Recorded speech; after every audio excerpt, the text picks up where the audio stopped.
Mum's the word. The Edinburgh Society of Unapologetically Imperfect Mothers is here to brighten your day and lift your spirits with our unique take on all things motherhood. We're real-life friends, a special group comprised of women from across the globe who've chosen to call Edinburgh home. Together, we're a haphazard amalgamation of diverse perspectives and life experiences united as we try to navigate the often tumultuous journey through motherland with humor, unwavering support, and lots of fizz. Our mantra is radical acceptance and the necessity to check your ego and self-interest at the door. Keep calm and hold my Prosecco, ladies. I hereby call this meeting to order.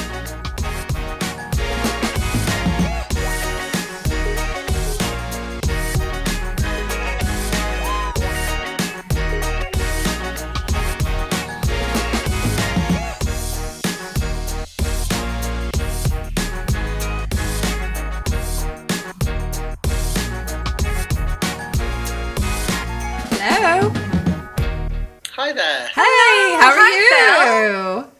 I'm good, thanks. How are you guys? Oh, good. Thank you for joining us. This is so nice. I'm so sorry I messed up the times. That's my fault. Oh, no, it's totally fine.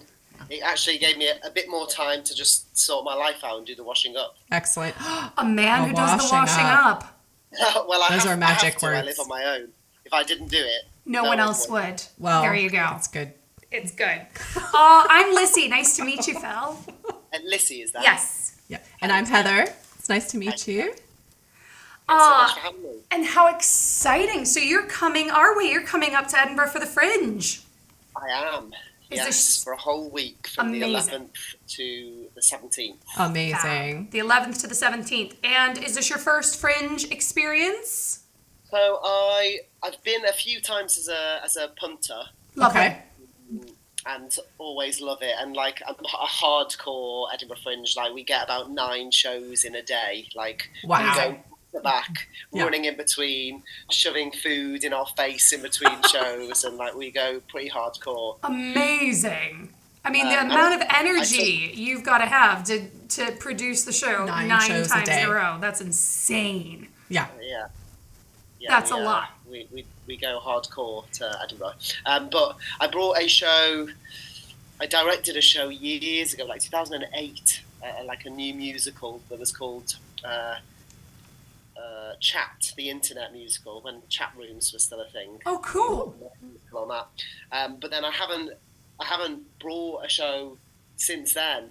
Have been busy with other theatrical things going on in my life.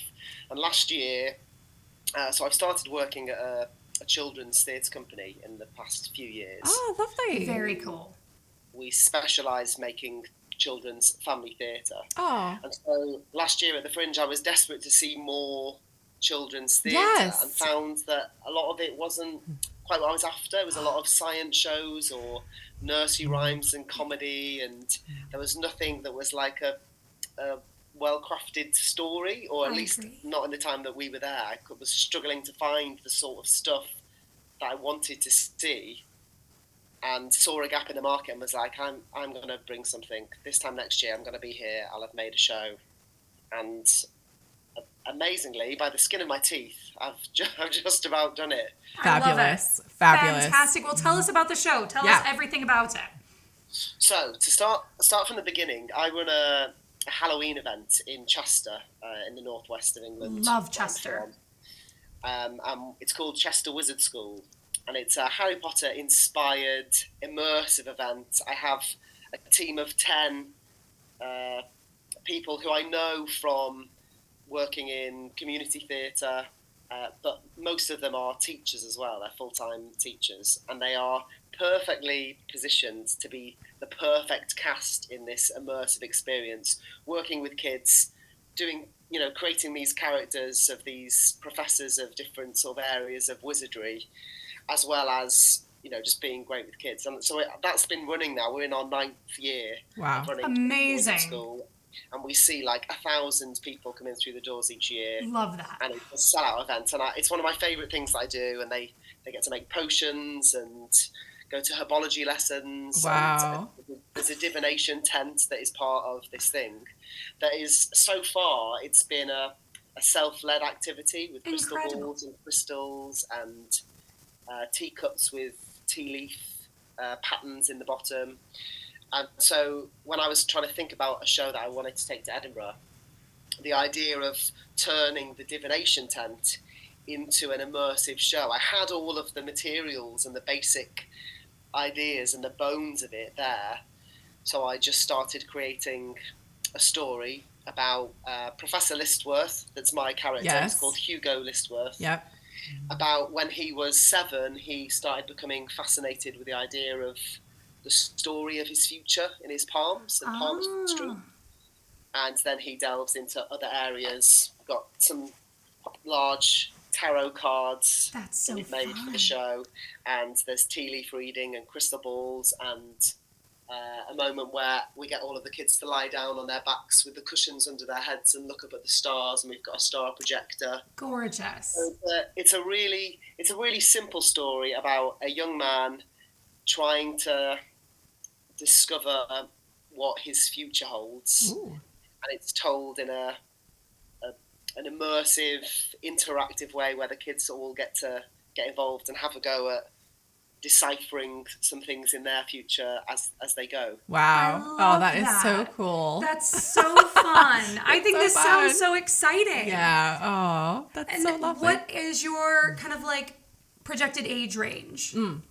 So I've suggested it's 5 to 12, and I did a test event about a month ago in Chester, and that sort of seemed to be hitting about right. But there were a few more questions for the 5-year-olds of like, oh, what was that? But the parents were able to, whisper things and help them along and understand. And then some 12-year-olds were still coming, usually like massive Harry Potter fans and nerds, which I am myself. I am too. I'm such a Harry Potter nerd. Yeah. Hey man, I'm a Potterhead. I get it. Yeah. Total Potterhead. That's why I've started Chester Wizard School, really. Well, here's one for you. I actually taught a little boy named Harry Potter in 2003. You did not. No way. I taught a little boy named Harry Potter, and he hated it. Oh, no. I'm pretty sure that there's somewhere out there a Harry Potter that has legally changed his name. Oh, poor kid. I mean, it must be hard when you're, it's 2003. It was pretty much the height of the Harry Potter kind of like... poor little guy. Oh, I know. Bless his sweetheart. He was very cute. Oh. He was very sweet. But Harry Potter, I love Harry Potter. So the Divination Tent, how do you create the Divination Tent in your, where are you performing? I guess we should ask this. So yeah, it's performed at Lauriston Hall. It's a Aurora. And I know that they do a few kids shows there as well. They've got Shakespeare for Kids. I know that one's there as well. And it's a small studio, and so the physical tent is imagined, but the set is lots of rugs, and everyone sits on the floor in cushions. So it's a normal studio setup with proper seats, and as I'll get in 20 minutes before the show starts and get rid of all of those seats and put them into storage. Fab. And then set up all of these cushions on the floor. There'll be seats for if people can't sit on the floor. But everyone's sat down on their cushions ready to immerse themselves in the world of the Divination Tent. But there isn't a physical tent for this show. I would love that for the future. I'd love for it to be in a tent. In an actual tent. A couple of the venues that I was looking at weren't actually running this year, and I was really hopeful to find a yurt. There was the yurt. The yurt, yes, a yurt would be. So I looked at your site, and it looked like some of the places you'd performed were really phenomenal too, right?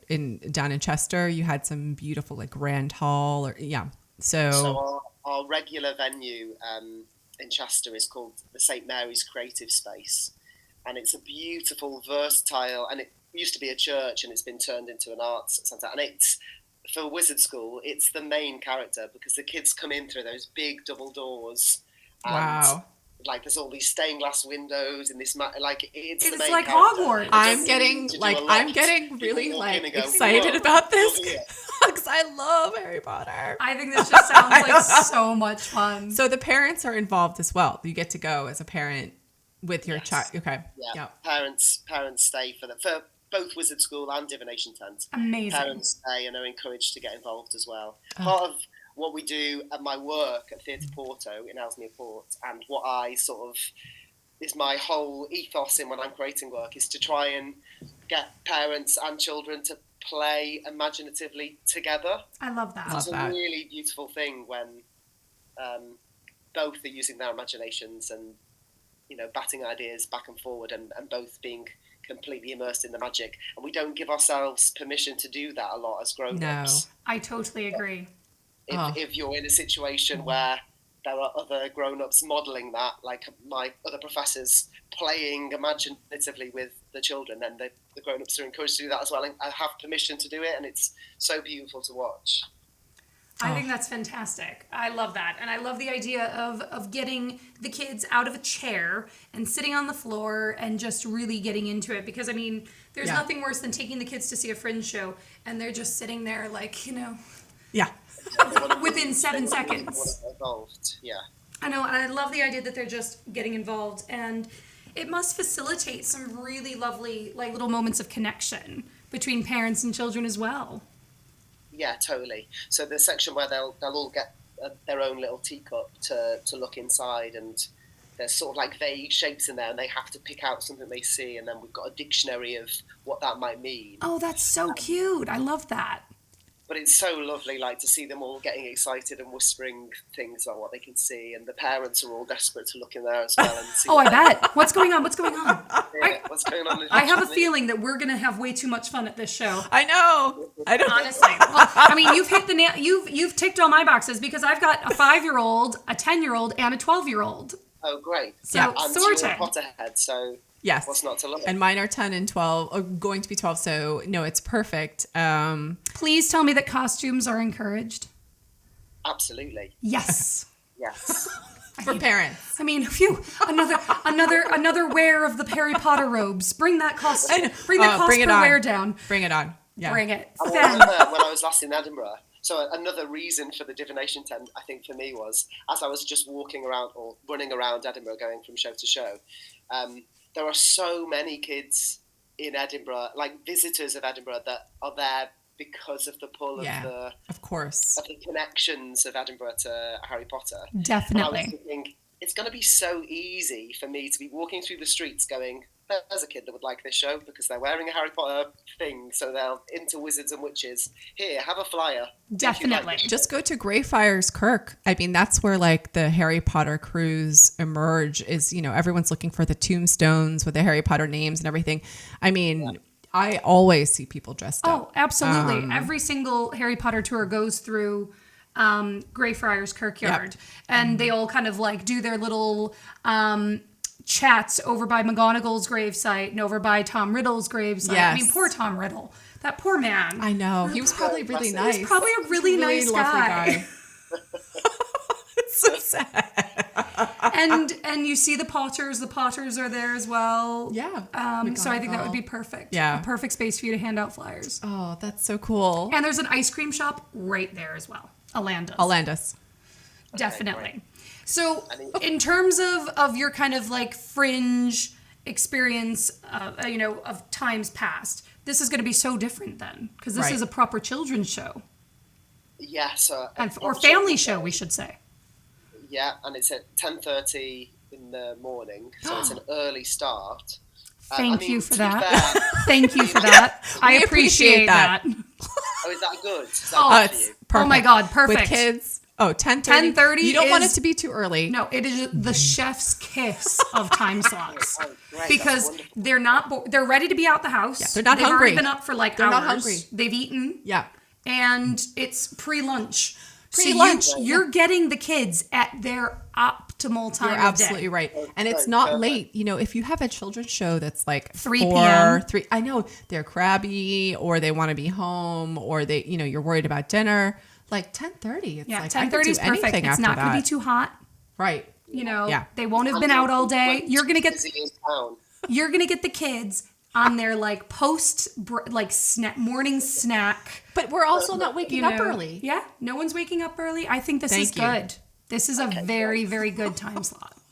That's good to know. So they can see the show, and then you can think about lunch. And We're not stressed about it. Absolutely. That's I think 10:30 is the Yeah, nailed it for a family show.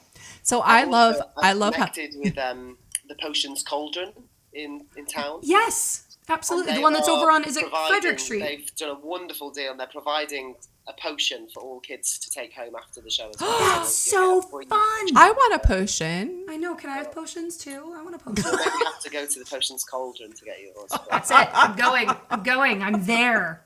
You can add a bit of rum or love potion. I don't want to. Well. I don't want a love potion. I want luck, you know, Felix Felicious. Energy. Just give me like energy. You know, energy and vibrance. Youth. That's youth. Collagen. Definitely Collagen potion. I like that. Yeah. I like that. I think that's so fun. So now here's just a random question for you, because you said you live by yourself. So obviously you're a guy who's very self-sufficient. Would you say? You know, you're an entrepreneur. You've got your own place. How can you get us or other married couples? How do you get people like us that have been married for donkey's years? The husbands don't stack the dishwasher. They don't cook. They don't clean up. They don't do the laundry. They don't look after themselves anymore. They don't, because they don't have to. The person best to give advice, but I would say just maybe don't do it for a while. And, stop making life so easy. We've tried it. It doesn't work. Just get up and go. Leave the house for a week and be like, right, you're in charge. I do. My husband gets his mom over to do it for him. That's unacceptable. I know. This is why I go on holiday. I went to Greece. Remember, I went to Greece for like 2 weeks. Hoping. Always hoping. Well, good on you, though. Good. Can't offer much advice on that. Honestly, but I love the idea of this show. I think it sounds so much fun. Well done for, I'm a teacher and a mom myself, so I love the idea of getting the kids on the floor, standing up, working with things, completely getting immersed. Not sitting. Not just, in the story, but in activities as well. I think this sounds super fun. I think it sounds super fun for me. And I think, like you said, there wasn't really a space in the Fringe shows in the past several years for like good children's theater. Also just participation in the theater as well, where it's not just a performance. It's not just a performative, but it's also not samey. You've got something really unique here, and I think that sounds really cool. Yeah, I was also surprised at the lack of, because of Edinburgh and the connections with that magical world, that there was not a lot. I thought, why isn't everyone trying to capitalize on this idea? So I would say you've hit the nail on the head there. There is a couple of shows, but they're more for adults. Like there's the drunken Harry Potter experience or something. I would say there's like a hot seating thing, but they're more geared towards like the 18 plus crowd. Who is that geared towards? The 18 plus crowd. Like the kid, I would say like the kind of like the older Gen Zs or the young, or the younger millennials that grew up with Harry Potter, as opposed to children, the next generation of Potterheads, if you will. Which, there are hundreds of them. Oh my God, absolutely. Absolutely. And I think I get really excited about Harry Potter still, because I remember like being on the 38 or the 19 bus in London, going to work and passing Waterstones when the new Harry Potter books were being released, back when you had to buy the physical book, before Kindles and stuff, and seeing the number of children queued down the block was just fantastic. And, I never got mad when one of my students came in and said, sorry, I'm late. I was waiting in line for the new Harry Potter book. Oh, it's like, that's so worth it. Absolutely. It's a historical moment to collect your Harry Potter book. And to have children excited about literature. Yeah. As opposed to a video game or an app or whatever. Yep. So I thank you for, bringing and kind of continuing that avenue for children and families. I think it's fab. Yeah. Thank you. And I'm really excited about the level of immersiveness in this show, because it's 35 people in the audience at a time. Amazing. So it's going to be really intimate, and I'm hoping that in every show I'll get sort of a one-on-one time with each of the families, so that no one's feeling left out, that everyone feels like they've had an opportunity to really get involved. Oh, that's amazing. I love that. Are you sold out, or do you still have No. So Okay. the test event I did here in Chester sold out in 24 hours, but it's because in Chester there's an audience of Chester Wizard School people that know me and know Chester you already have your following. Yeah, but in Edinburgh it's so hard to break in. I'm hoping that me giving out my flyers is gonna bulk it up, but ticket sales have been slow. They always are in the beginning. Don't be discouraged because there's plenty of parents like me who've been away and haven't even thought. Haven't been able to think about it at all. What to do yet. So because your summer holidays started ages ago, right? It's a crazy time. It is a crazy time. So and I think it's also it's hard to break through because there's so many shows. It's like it's hard to even see that there's this new show with kids, right? Like, I mean, the way that we find out about kids shows is through each other. Yeah, right. Very much It's so. it's all this word show, of mouth. and but it's so tough. Like the Fringe booklet's this thick. Yeah, the Fringe booklet. I don't know if you've seen it. It's literally like it's like a phone book. Yes, it's like a phone book. And even the children's section in it is the smallest, but it's still like 500 shows. It's still And at least they've brought the app back this year because the app is fantastic. Okay. The app is really, really good. So I would say don't be discouraged. It's one of those things where it's almost like, you've got to, I would say it's like building a snowman. You've got to start small and just keep rolling and it'll get bigger and bigger and bigger and it will eventually, you'll have a full house. But the first few shows might. But we'll be there. Well, we're going to be on the Royal Mile handing out prizes to mums. So we will recommend the show. We will. Yeah. Wonderful. We're going to hit the mile looking for mothers. Looking for moms with kids and we're going to, give them prizes for everyone being dressed not hungry. Not hungry.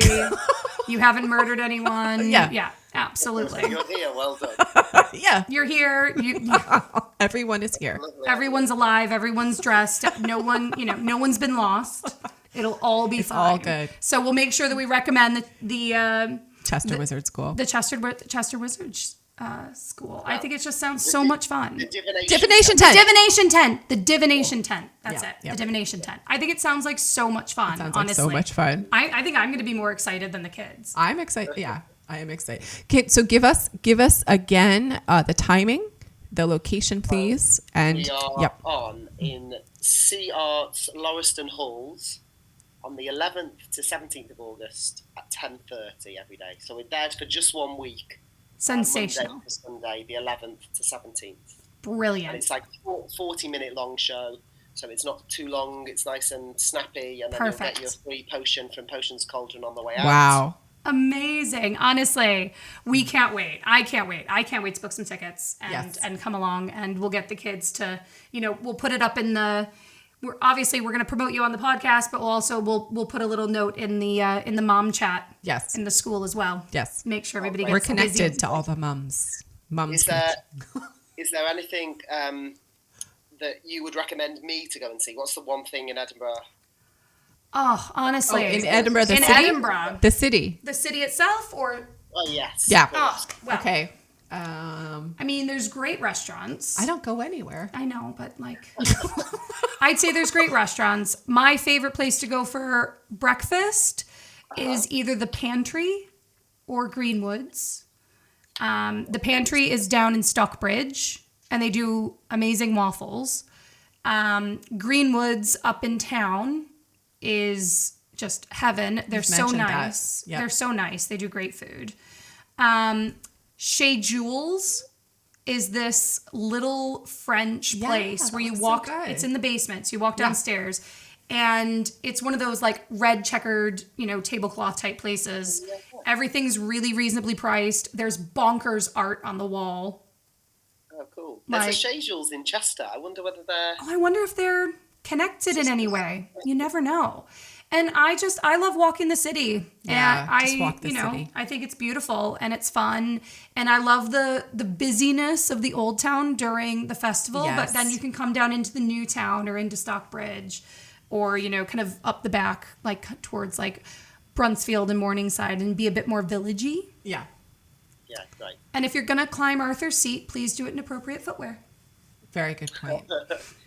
For myself or for yourself, yeah. If you're going to climb Arthur's seat, and I do recommend that you do, just make sure you're wearing good shoes. I think that, Edinburgh is just like such a wonderful place that, just walking around all the neighborhoods. You've been here quite a few times though, or yeah. I know my way around. I was actually up earlier this year for the International Children's Festival. Fab! Oh, that's great. That's so fun. I saw quite a few things. Brilliant. Whilst you were there. That was great. Yeah, and I love Edinburgh. I love being there. And there's something really special about the Fringe and the magic that brings to the town. Absolutely. So I'm saying that I don't know whether I've been to, other than earlier this year, that's the first time I've been to Edinburgh when it's not been the festival. Oh no, tell a lie. I was once on tour with Joseph and his amazing Technicolor Dreamcoat, and we performed at the festival. At the Festival Theatre. Fantastic. This is really... I love a bit of theatre. A musical theatre. I'm a musical theatre boy. I grew up as a musical theatre boy through and through. I'm a musical theatre girl. Yay! Have you? So in other Edinburgh shows, have you seen Showstoppers? I've not seen Well, like in terms of like things that I would just say you have to see this, or have I seen a show called? No, so there's a show called Showstoppers. Oh no, I've not.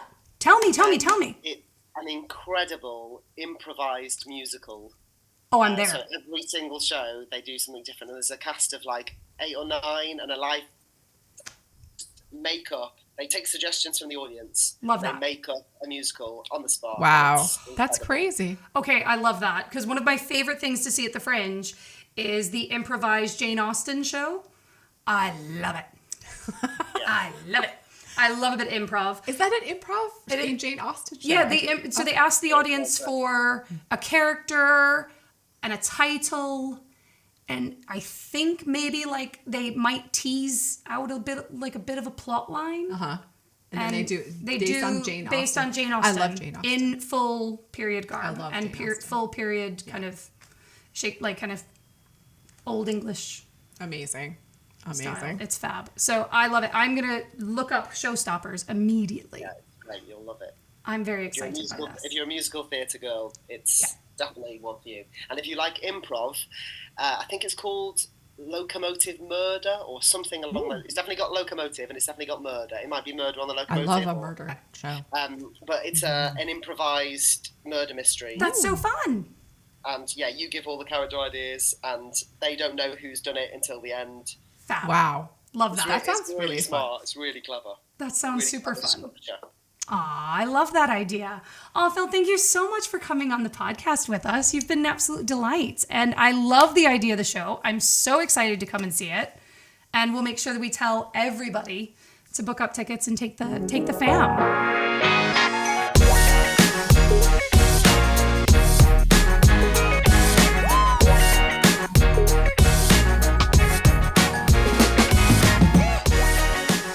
You've been listening to the Edinburgh Society of Unapologetically Imperfect Mothers, real-life friends from across the globe who have chosen to call Edinburgh home.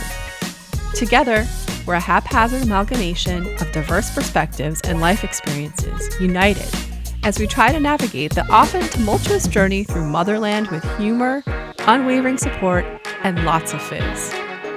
Keep calm and join us on our next podcast. And until then, Mum's the word.